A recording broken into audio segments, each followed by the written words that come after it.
Hello friends, welcome back to my channel. இன்றைக்கி நம்ம ஒரு ட்ராவல் லாக் பார்க்கலாம் வாங்க. ஃப்ரெண்ட் ஒருத்தரோட கல்யாணம் இருந்துச்சு. கல்யாணம் வந்து ஒரு டூரிஸ்ட் பிளேஸ்ன்றதுனால முந்தின நாளே போயிட்டோம்னா இடத்த சுற்றி பார்த்த மாதிரியும் இருக்கும், அடுத்த நாள் கல்யாணத்தை அட்டன் பண்ண மாதிரியும் இருக்கும் அப்படின்னு முடிவு பண்ணி நாங்கள் போன இடம் தான் ஏலகிரி. ஏலகிரி நம்ம எல்லாருக்குமே தெரியும், அது ஒரு சின்ன ஹில் ஸ்டேஷன். நாங்கள் ஒரு 4 மணி போல் பெங்களூர்லேருந்து கிளம்புனோம். ஆல்மோஸ்ட் இங்கிலிருந்து ஒரு 150 கிலோமீட்டர் இருக்கும். 4 மணிக்கு கிளம்பி 7:30க்கெல்லாம் ரீச் ஆகிட்டோம். பார்க்கவே அந்த வியூ அவ்வளோ அழகாக இருந்துச்சு. சுற்றியும் மரங்க, நடுவில் ஒரு சின்ன ரோடு, அதுவும் அந்த வளைவுகள், இந்த ஹேர்பின் பெண்டுன்னுவோம் இல்லைங்களா, அந்த வளைவுகள் எல்லாம் நம்ம ஒவ்வொரு வளைவுக்கும் தமிழ் போயிட்ஸ் பேர் வச்சுருந்தாங்க. எக்ஸாம்பிள் கம்பன் வளைவு, ஓரி வளைவு, பாரி வளைவு, திருவள்ளுவர் வளைவுன்ட்டு. அதெல்லாம் பார்க்கும்போதே ஒரு குட் ஃபீலு. ஒவ்வொரு வளைவும் ஏறவும் நம்ம மேலேருந்து பார்க்கும்போது சைடில் ஊர் எல்லாமே, அந்த ஊருங்க, லைட்ஸு, அப்புறம் அந்த லேக்கு, இதெல்லாமே நம்ம பார்க்கும்போது ஒரு பேப்பரில் ட்ராயிங் வரைஞ்ச மாதிரி இருந்துச்சு. அவ்வளோ அழகாக இருந்துச்சு பார்க்குறதுக்கு. அப்புறம் நாங்கள் நிலாவூர் தாண்டி ஹெச்ஆர் ரெசார்ட்டுன்ற ஒரு இடத்துல தான் நாங்கள் ரூம் புக் பண்ணியிருந்தோம். இந்த பிளேஸுமே ரொம்ப நல்லா இருந்துச்சு. ரொம்ப ஸ்பேஷியஸாக, ரொம்ப பீஸ்ஃபுல்லாக இருந்துச்சு. ஸோ போனதுமே லக்கேஜ் எல்லாம் வச்சு கொஞ்சம் ஃப்ரெஷ்அப் ஆகிட்டு ஃபஸ்ட்டு நம்ம இடத்த சுற்றி பார்க்கலாமே அப்படின்ட்டு இடத்தையெல்லாம் சுற்றி பார்க்க ஆரம்பித்தோம். இது வந்து லைன்ஸ் கிளப் மெம்பர்ஸால் ரன் பண்ணுற ஒரு ரெசார்ட்டு. ரொம்பவே நல்ல ஒரு ஃப்ரெஷ்ஷான காற்று. மோஸ்ட்டாக இந்த சிட்டி சைட்லேருந்து வர்றவங்களுக்கு இந்த மாதிரி இடங்களை பார்த்தா ரொம்ப பிடிக்கும். அவ்வளோ நல்லாயிருக்கு. சரி, ஃபஸ்ட்டு பிரேக்ஃபாஸ்ட்டை முடிச்சிடலாம் அப்படின்ட்டு பக்கத்துலேயே கேன்டீன் இருந்துச்சு. கேன்டீன் போகிற வழியில் இங்கே குழந்தைங்களுக்கு ஸ்பெண்ட் பண்ணுறதுக்கு ஒரு சின்ன பார்க் மாதிரி கட்டி விட்ருந்தாங்க. சரி, பாப்பாங்களும் கொஞ்சம் நேரம் விளையாடணுன்னு ஆசைப்பட்டாங்க. விளையாடிட்டு அப்புறம் ஒரு நல்ல ஒரு பிரேக்ஃபாஸ்ட்டை சாப்பிட்டுட்டு நம்ம கல்யாண வீட்டை ஃபஸ்ட்டு போய் ஒரு விசிட் போட்டு வந்துடலாம், அதுக்கப்புறம் நம்ம வந்து இடத்த எக்ஸ்ப்ளோர் பண்ணலாம் அப்படின்ட்டு வீட்டுக்கு போனோம். அவ்வளோ அழகாக இருந்துச்சு அவங்க வீடு. சுற்றியும் செம்பருத்தி செடி தான். அதுவே அந்த வீட்டுக்கு ஒரு பெரிய காம்பவுண்டாக இருந்துச்சு. எல்லா பழமரங்களும் இருந்துச்சு. என்ன பழம் வேணுமோ நம்ம அங்கேயே பறித்து சாப்பிட்டுக்கலாம். அந்த மாதிரி பழாப்பழம், அத்திப்பழம், பட்டர் ஃப்ரூட்டு, கொய்யா மரம், இப்படி நிறைய மரங்கள் இருந்துச்சு. அது பார்க்கவே ரொம்ப ஹாப்பி ஆகிட்டேன்னா. ஒரு மாதிரி என்வாயர்மெண்ட் ரொம்ப நல்லா இருந்துச்சு. நல்ல ஒரு பீஸ்ஃபுல்லான மைண்டு கிடச்சிது அங்கே. அதுக்கப்புறம் கொஞ்ச நேரம் அங்கே பேசிகிட்டு இருந்துட்டு, சரி ஃபஸ்ட்டாக பாப்பாங்கள போட்டிங் கூட்டிகிட்டு போயிடலாம், நேரம் ஆக ஆக போட்டிங் கிட்ட ரொம்ப ரஷ் ஆகிடும் அப்படின்னு பிளான் பண்ணி ஃபஸ்ட்டாக நாங்கள் போன இடம் தான் இந்த போட் ரைடு. போட் ரைடு ரொம்ப நல்லா இருந்துச்சு. சுற்றியும் மலை, நடுவில் நம்ம அந்த லேக்கில் நடுவில் நம்ம போகிற மாதிரி ஒரு மாதிரி ஜாலியாக இருந்துச்சு. எங்கள் குட்டி பாப்பா மட்டும் கொஞ்சம் பயந்தா. மற்ற 2 பாப்பாங்களும் ரொம்ப என்ஜாய் பண்ணாங்க. போட்டிங் ரைட் முடிஞ்ச பின்னாடி பக்கத்துலேயே கொஞ்சம் ஷாப்பிங்கெல்லாம் பண்ணிவிட்டு அப்புறம் பார்க் இருந்துச்சு. சரி, பார்க்கில் கொஞ்சம் நேரம் குழந்தைங்கள விளையாட வைக்கலாம் அப்படின்ட்டு பார்க்கில் விளையாட போகும்போது மங்கியை பார்த்தோம். எங்கள் குட்டி பாப்பா ரொம்ப ஹாப்பி. அம்மா மங்கி, அம்மா மங்கின்ட்டு ஒரே கூச்சல் தான். அப்புறம் மங்கியை பார்த்து கொஞ்ச நேரம் அதை ரசிச்சுட்டு அதுக்கு சாப்பாடை கொடுத்து பாப்பாங்கள விளையாட வச்சோம். நல்லா விளையாடினாங்க. வீக்கெண்டில் 1 நாள் 2 நாள் நல்லா ஸ்டே பண்ணணும், நல்ல குழந்தைங்க எக்ஸ்ப்ளோர் ஆகணும் அப்படின்னா நீங்கள் கண்டிப்பாக ஏலகிரி மலைக்கு வரணும். ரொம்ப ஒரு குழந்தைங்களை டார்கெட் பண்ணி இருக்கிற ஒரு டூரிஸ்ட் பிளேஸ்ன்னே சொல்லலாம். விட்டுட்டோம்னா அவங்க பாட்டுக்கு அவங்க ஜாலியாக ஃபுல்லாக விளையாடி அவங்க என்ஜாய் பண்ணி டயர்ட் ஆகிற வரைக்கும் நம்மளை தொந்தரவே பண்ண மாட்டாங்க அப்படின்னு தான் சொல்லுவேன் நான். இதை வந்து பிரேக்கிங் டான்ஸ்னு சொல்லுவாங்க இந்த கேமை. இதை பார்த்தாலே எனக்கு ஒரு காலேஜ் ஞாபகம் தான். என் ஃப்ரெண்டோட ஒரு தடவை இதில் விளையாடும்போது அந்த பிரேக்கிங் டான்ஸில் போகும்போது மயக்கம் வந்துடுச்சு. அப்போ விட்டது தான். இந்த மாதிரி ஹார்ஷான கேம்ஸ் எல்லாம் ஆடவே போகிறதில்ல. நம்ம எப்போவுமே இந்த மாதிரி டாய் ட்ரெயின், டாய் பைக்கு, ஸ்விங்கு, ஸ்லைடு இப்படி தாங்க. சரி, பாப்பாங்க எல்லாம் விளையாடிட்டு இருந்தாங்க. குட்டி பாப்பாவால் ஸ்லைட் பண்ண முடியல. ரொம்ப ஏக்கமாக இருந்தான்ட்டு அவங்க அப்பாவும் அவங்க மாமாவும் அவளை ஸ்லைட் பண்ண வச்சாங்க. அடுத்ததாக இந்த வண்டிங்க. என்ன தான் நம்ம வீட்டில் சைக்கிளு, வண்டிங்க பசங்களுக்கு வாங்கி கொடுத்தாலும் இந்த வெளியே கொஞ்சம் சைஸு பெருசாக பார்த்துட்டாங்கன்னா அதை ஓட்டியே தீருவேன் அப்படின்ட்டு அடம் பிடிச்சி கடைசியில் ஓட்ட தெரியாமல் அவங்க தள்ளி இவங்க தள்ளி கடைசியாக ஏதோ ஒரு பெரிய ஏரோப்ளேனே ஓட்டின மாதிரி ஒரு சந்தோஷப்படுவாங்க நம்ம பசங்க. உங்கள் வீட்டில் இப்படி யாராவது பசங்க இருந்தால் எனக்கு மறக்காமல் கமெண்ட் பண்ணுங்கள். வண்டியை ஓட்டி முடிச்சிட்டோம், காரை ஓட்டணும் அப்படின்னு பாப்பாவும் தம்பியும் ஒரே கெஞ்சல். சரி வந்துட்டோம், ஓட்ட விடலாம் அப்படின்ட்டு ஓட்ட ஆரம்பித்தாச்சு. பாப்பாவை வச்சு ஓட்டக்கூடாது, அடிபட்டுரும் அப்படின்னு சொன்னாங்க. அதனால் பாப்பாவை ஓட்ட விடல. பாப்பா பார்த்து ஒரே அழுக. அவளை பக்கத்தில் இருக்கிற பழங்கள்லாம் வாங்கி அவளை சமாதானப்படுத்துறதுக்குள்ளே எனக்கு போதும் போதும்னு ஆயிடுச்சு. சரி, அடுத்ததான் அப்படியே போகும்போது அங்கே பழத்தை பார்த்தோம். பழம் வாங்குகிறோமோ இல்லையோ, அந்த வியூவை பார்க்கும்போதே மைண்டுக்கு ஒரு நல்ல ரிலாக்ஸ் கிடைக்குது. உங்களில் எத்தனை பேருக்கு இப்படி ஃப்ரெஷ்ஷான வெஜிடபிள்ஸு, ஃப்ரூட்ஸ் எல்லாம் பார்க்கும்போது ஒரு மைண்ட் ரிலாக்ஸேஷன் கிடைக்குதுன்னு எனக்கு கமெண்ட் பண்ணுங்கள். இது வந்து முடவ நாட்டுக்கால் கிழங்குன்றாங்க. இது நான் வாங்கியிருக்கிறேன். இதில் நான் கூடிய சீக்கிரத்தில் ஒரு சூப்பு போட போகிறேன். மறக்காமல் என்னுடைய வீடியோவை சப்ஸ்கிரைப் பண்ணிக்கோங்க. ஸோ அங்கே எக்ஸ்ப்ளோர் பண்ணி முடிச்சுட்டு மறுபடியும் ரூமுக்கு போய் கொஞ்சம் ரெஸ்ட் எடுத்துகிட்டு லஞ்சை ஃபினிஷ் பண்ணிவிட்டு நெக்ஸ்ட் பிளேஸை விசிட் பண்ணலான்ட்டு நாங்கள் போயாச்சு. போயிட்டு கொஞ்சம் பசங்கள்லாம் ரெஸ்ட் எடுத்தாங்க. ரெஸ்ட் எடுத்து முடித்து அவங்கள சாப்பிட வச்சு ரெடி ஆகிட்டு அதுக்கப்புறம் நாங்கள் போன இடம்தான் இந்த ஃபண்டேரா பார்க்கு அப்படின்ட்டு. இது நிலாவூர்ன்ற ஒரு ஊரில் இருக்குது. இங்கே மொத்தம் 14 to 15 வில்லேஜஸ் வரைக்கும் இருக்குது. ஸோ இது நிலாவூரில் இருக்குது. நம்ம பெங்களூரில் ஜூவில் கூட இவ்வளோ பேர்ட்ஸ், இவ்வளோ அனிமல்ஸு நம்ம பார்த்துருக்க மாட்டோம். அவ்வளோ நல்லா இருக்குது. டைம் போகிறதே தெரியறதில்ல. ஒரு வார்த்தையில் சொல்லணும்னா, நம்ம உள்ளே போனோம்னா அடுத்து அடுத்து அடுத்து அடுத்து போக போக போக நமக்கு டைம் போகிறதே தெரியறதில்ல. நாங்கள் கரெக்டாக மத்தியானம் 2:30க்கு போனோம். பட் நாங்கள் வெளியே வந்தது பார்த்திங்கன்னா 5:30 கிட்ட இருக்கும். அவ்வளோ நல்லாயிருக்கு.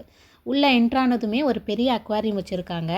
அதுவும் ஃபுல்லாக கலர்ஃபுல்லாக இருக்குது பார்க்குறதுக்கு. குழந்தைங்க தொட்டு பார்த்து பேரை கேட்டு நல்ல ஒரு எஜுகேஷ்னல் பர்பஸ்க்காக கூட சொல்லலாம். பாருங்கள், கை கால் வச்ச ஒரு மீன். அது பார்க்கவே எனக்கு ரொம்ப ஆச்சரியமாக இருந்துச்சு, கொஞ்சம் வியர்டாகவும் இருந்துச்சு. அப்புறம் இங்கே பாருங்கள், இது பேடல் ஃபிஷ்ஷு. எல்லா கைண்ட்ஸ் ஆஃப் டாட்டாய்ஸ் இருந்துச்சு, ஸ்னேக் இருந்துச்சு, பச்சோந்தி. இது ரொம்ப நல்லா இருந்துச்சு பார்க்குறதுக்கு. குழந்தைங்க ஒவ்வொன்றா படித்து இது என்ன அது என்னன்னு கேட்டு, நம்ம யூஸ்வலாக புக்கில் படிக்கிறத விட இப்படி விஷுவலாக பார்த்தோம்னா டக்குன்னு நம்ம மைண்டில் உட்காந்துரும். அந்த மாதிரி தான் ஒரு விஷயம் அங்கே இருந்துச்சு. அடுத்ததாக இது ஃபுல்லாமே அவுட்டரு. இவ்வளோ நேரம் நம்ம பார்த்தது வந்து அக்வாரியம் வந்து இன்டோரில் இருந்துச்சு. இதுக்கப்புறம் பார்க்க போகிறது எல்லாமே அவுட்டோரு. இங்கே பார்த்திங்கன்னா எல்லா கண்ட்ரியோட கோழியும் வச்சுருந்தாங்க. ஃபஸ்ட்டு வந்து இந்த கடக்நாத்ன்றது நம்ம இந்தியா கோழி. அடுத்தது சைனா, அமெரிக்கா, யூரோப் கண்ட்ரிஸு இப்படி எல்லாமே வச்சுருந்தாங்க. இங்கே அமெரிக்காவுடைய கோழி பார்த்திங்கன்னா ஆல்மோஸ்ட் எங்கள் சின்ன பாப்பா சைஸில் இருந்துச்சு. அவ்வளோ பெருசாக இருந்துச்சு. எப்படிடா இந்த கோழியை வளர்க்குறாங்க, என்னத்தை போட்டு வளர்க்குறாங்களோ தெரியல, அவ்வளோ பெருசாக இருந்துச்சு. ஒரு 10 நிமிஷம் போல் நான் நின்று அந்த கோழியே ரசிச்சுட்டு இருந்தேன். அவ்வளோ க்யூட்டாக இருந்துச்சு. அடுத்ததாக நாங்கள் போன இடம் தான் இந்த ரேபிட் ஃபீடிங். ரேபிட்ஸ்க்கெல்லாம் இந்த மாதிரி நம்ம ஃபீட் பண்ணலாம், நம்ம தொடலாம், கையில் எடுத்துக்கலாம். ஒரு ஃப்ரீ ஸ்பேஸில் ரேபிட்ஸ் எல்லாம் விட்டுருப்பாங்க. நம்ம இஷ்டப்படி நம்ம தொடலாம், எடுத்துக்கலாம், அது சாப்பிட வைக்கலாம், அந்த மாதிரி இருந்துச்சு. பாப்பாங்களுக்கு ஒரே எக்ஸைட்மெண்ட். ரேபிட்டுக்கு தீனி வாங்கிட்டு போய் ஊட்டியாச்சு. எங்கள் சின்ன பாப்பாவும் நாங்கள் வச்சு ஊட்ட வச்சோம். ரொம்ப எக்ஸைட்மெண்ட், கொஞ்சம் பயந்தா. ஆனால் அப்புறம் ஓடி போய் அவளும் சாப்பிட கொடுத்துட்டா. பாருங்கள், இங்கே பாருங்கள், ஒரு தனியாக ஒரு குடும்பமே சாப்பிட்டுட்ருக்கு. எவ்வளோ க்யூட்டாக இருக்குது. சின்ன குழந்தைங்கன்றதை விட பெரியவங்களுக்கும் ஒரு நல்ல ஒரு இடம் தான் இது. ஏன்னா இந்த மாதிரி பார்க்கும்போது நம்மளையே மறந்து ஒரு குழந்தைத்தனமாக ஆயிடுவோம், ஈவன் பெரியவங்க கூட. இங்கே ஒரு குருவி முட்டையை பார்த்து எங்கள் பாப்பா அதை தூக்கியே ஆகணும் அப்படின்னு தூக்கி அதை தொட்டு பார்த்து, அப்புறம் அவங்க அப்பா சொல்லவும் மறுபடியும் அதில் வச்சிட்டா. அடுத்ததாக இது ஏதோ ஒரு டாகா. இது பாருங்கள் எவ்வளோ குட்டியாக இருக்குது பார்க்குறதுக்கு. ப்ராரி டாகு அப்படின்னு சொல்கிறாங்க. ரொம்ப க்யூட்டாக இருந்துச்சு அந்த டாகு. அடுத்ததாக இது பாருங்கள், இது அவ்வளோ க்யூட்டாக இருந்துச்சு. இது பேர் என்னன்னு எனக்கு தெரியல, மறந்து போச்சு. இது எப்படி இருந்துச்சுன்னா, ஒரு இந்த கார்லலாம் நம்ம முன்னாடி வைப்போம் இல்லைங்களா, இந்த ஷேக் ஆகிற மாதிரி ஒரு பொம்மை, அந்த பொம்மை மாதிரியே இருந்துச்சு. அவ்வளோ க்யூட்டாக இருந்துச்சு. நெக்ஸ்ட்டு இதெல்லாம் வந்து நம்ம வீட்டு பிராணிகள்னே சொல்லலாம். எல்லாமே எலி தான். எலிலே நிறைய வெரைட்டி இருந்துச்சு. இது பாருங்கள், இது அமெரிக்கன் எலி, ஆஃப்ரிக்கன் எலி. சைஸே அவ்வளோ பெருசாக இருந்துச்சு. அப்புறம் நிறைய கலராக எலிங்க, நிறைய வெரைட்டிஸ் ஆஃப் ரேட்ஸ் இருந்துச்சு. இதுவும் ஒரு கைண்ட் ஆஃப் ரேட்டு தான். அப்புறம் கோழி குஞ்சுங்க, வாத்து, இந்த மாதிரி சின்ன சின்ன எல்லாமே நம்ம கையில் தொட்டு கொஞ்சம் விளையாடலாம். அந்த மாதிரி ஃப்ரீயாக இருந்துச்சு. அடுத்ததாக டாக் செக்ஷன் போனோம். இங்கே வந்து நம்ம டாக்ஸை வந்து நம்ம தடவி கொடுக்கலாம், கொஞ்சலாம், அந்த மாதிரி இருந்துச்சு. ரொம்ப நல்லா இருந்துச்சு. டாக்ஸு என்ன பண்ணுறியோ பண்ணிக்கோங்க அப்படின்ற மாதிரி எல்லாம் படுத்திருந்தாங்க. அடுத்ததாக இங்கே பாருங்கள், நெருப்பு கோழி. இது என்ன சொல்கிறதுன்னா, எங்கள் பாப்பா ஒரு தேங்காய் பீஸு கொடுத்தா சாப்பிட்றதுக்கு. எங்கள் பாப்பா குள்ளமாக இருக்கிறதுனால அதுக்கு எட்டலை. அவ்வளோ அழகாக அந்த கழுத்தை பெண்ட் பண்ணி வந்து அவ்வளோ அழகாக சாப்பிடுச்சு. நல்லா இருந்துச்சு பார்க்கவே. அடுத்ததாக இங்கே ஆடுங்களுக்கெல்லாம் கொஞ்சம் தீனி கொடுத்து சாப்பிட வச்சு, அப்படியே நமக்கு அந்த டைம் போகிறதே தெரியறது இல்லைங்க. ஃபுல்லாமே நமக்கு வந்து அப்படி நடக்கிற மாதிரியே தான் இருக்குது. அடுத்து அடுத்து அடுத்து அப்படின்ற மாதிரி தான் இருக்குது. மோஸ்ட்டாக எல்லாமே வீட்டு விலங்குகள் தான். ஹார்ஸு, கேமலு. நானே கேமலை ஃபஸ்ட் டைம் பார்க்குறேன்னே சொல்லலாம். அப்புறம் சுற்றியும் லேக்கு. இது எல்லாமே அவுட்டரில் எக்ஸ்ப்ளோர் பண்ணியாச்சு. இப்போ அடுத்ததாக நாங்கள் உள்ளே என்ட்ராக போகிறது வந்து பேர்ட்ஸ் பார்க்கு. இதுக்குள்ளேயே இருக்குது பேர்ட்ஸ் பார்க்கு. நம்மளுக்கு வெளியவே தீனி கொடுத்துருவாங்க. பேர்ட்ஸ்க்கு என்ன தீனி கொடுக்கணுமோ அதை கொடுத்துருவாங்க. நம்ம உள்ளே போய் ஜஸ்ட்டு நம்ம ஹேண்ட்ஸை இப்படி நீட்டிகிட்டு இருக்கணும், அவ்வளோதான். அந்த ஒரு க்யூரியாசிட்டி நம்மக்கிட்ட வந்து எப்படா சாப்பிடும் அப்படின்றது இருக்குதே, அவ்வளோ நல்லா இருந்துச்சு அந்த ஃபீலிங். ஸ்டார்டிங்கில் கொஞ்சம் பயமாக இருந்துச்சு. என்னடா தீனியை சாப்பிட போகும்போது நம்ம கையை ஏதாவது கடிச்சிருச்சுன்னா என்னடா பண்ணுறது அப்படின்ட்டு. ஒன்ஸு அதுங்க வந்து நம்ம கையை ஒரு க்ரிப்பாக பிடிச்சிட்டு சாப்பிட ஆரம்பிச்சிருச்சுன்னா ஒரு மாதிரி நல்லா இருக்குது. மறுபடியும் இன்னும் கொஞ்சம் நிறைய தீனி கொடுத்துருந்தா நல்லா இருந்திருக்குமே, சாப்பிட வச்சுருந்துருக்கலாமேன்ற மாதிரி தான் இருக்குது. எங்கள் பாப்பாங்களுக்கு கொடுக்கணுன்னு ஆசை. கையில் வச்சுருந்தாங்க தீனி. ஆனால் கரெக்டாக பேர்டு வரும்போது கையை எடுத்துருவாங்க. பயம் அவங்களுக்கு. அப்புறம் அவங்களுக்கு எப்படி தீனி கொடுக்கணும் அப்படின்னு சொல்லி கொடுத்து, அப்புறம் அவங்க கொடுத்து, இங்கேயே பேர்ட்ஸ் பார்க்லேயே ஒரு மணி நேரம் கிட்ட ஸ்பெண்ட் பண்ணோம். நேரம் போகிறதே தெரியறது இல்லைங்க. அவ்வளோ நல்லாயிருக்கு இந்த இடம். குழந்தைங்க விஷுவலாக எக்ஸ்பீரியன்ஸ் ஆகணும் அப்படின்னா இந்த இடத்துக்கு நீங்கள் கூட்டிகிட்டு வரலாம். 1 நாள் 2 நாள். ரொம்ப எக்ஸ்பென்சிவாகவும் இல்லை. ஒரு அஃபோர்டபுள் டூரிஸ்ட் பிளேஸ்ன்னே சொல்லலாம். நானும் ரொம்ப என்ஜாய் பண்ணேன். குழந்தைங்களாக ரொம்ப என்ஜாய் பண்ணேன். ரொம்ப ஜாலியாக இருந்துச்சு. பசங்களை லீவ் டைமில் மாலுக்கு கூட்டின்னு போகிறது, இல்லை வெளியே எங்கேயாவது பார்க்குங்களுக்கு கூட்டின்னு போகிறத விட, இந்த மாதிரி ஒரு நாள் 2 நாள் டைம் எடுத்து ஒரு டூரிஸ்ட் பிளேஸை வந்து நம்ம விசிட் பண்ணோம்னா அது ஒரு மீனிங்ஃபுல்லாக நம்ம ஸ்பெண்ட் பண்ண மாதிரியும் இருக்கும். குழந்தைங்களுக்கு ஒரு விஷயத்தை கற்றுக் கொடுத்த மாதிரியும் இருக்கும். ஸோ இது என்னுடைய எக்ஸ்பீரியன்ஸில் நான் சொல்கிறது. இங்கே கிளைமேட்டுமே ரொம்ப நல்லா இருந்துச்சு. ரொம்ப குளிரும் இல்லை, அவ்வளோ சூடும் இல்லை. ஒரு ப்ளசண்ட்டான கிளைமேட்டுன்னே சொல்லலாம். நமக்கு டயர்டே ஆகுறதில்ல.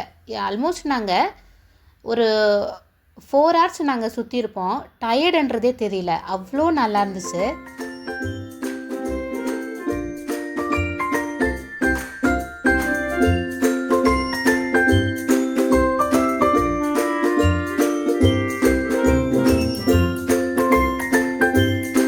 பாப்பா ரொம்ப ரொம்ப நல்லா விளையாடினா கிளிங்களோட. தலையில் ஒரு கிளிப்பு போட்டிருந்தேன். அதை பழம் நினச்சிடுச்சு போல் கிளி. நிறைய நேரம் தலையிலே உட்காந்து இருந்துச்சு போகல. சரி அதுவாக போகிற வரைக்கும் நம்ம வெயிட் பண்ணலாம் அப்படின்னு வெயிட் பண்ணி அப்புறம் நாங்கள் பார்க்கை விட்டு வெளியே வந்தோம். அதுக்குள்ளேயுமே நைட் ஆயிடுச்சு. சரி போகிறதுக்கு முன்னாடி மறுபடியும் கல்யாணத்தை வீட்டை பார்த்துட்டு போயிடலாமே அப்படின்னு பார்த்தோம். இந்த லைட்ஸ் எல்லாம் பார்க்கவும் டே இன்னும் ரொம்ப குதூகலமாக ஆயிடுச்சு. ஸோ இவ்வளோ நல்லா எங்கள் டேவை ஃபென்டாஸ்டிக்காக முடிஞ்சிட்டு தூங்க போயிட்டோம். டே 2 நாளைக்கு பார்க்கலாம்.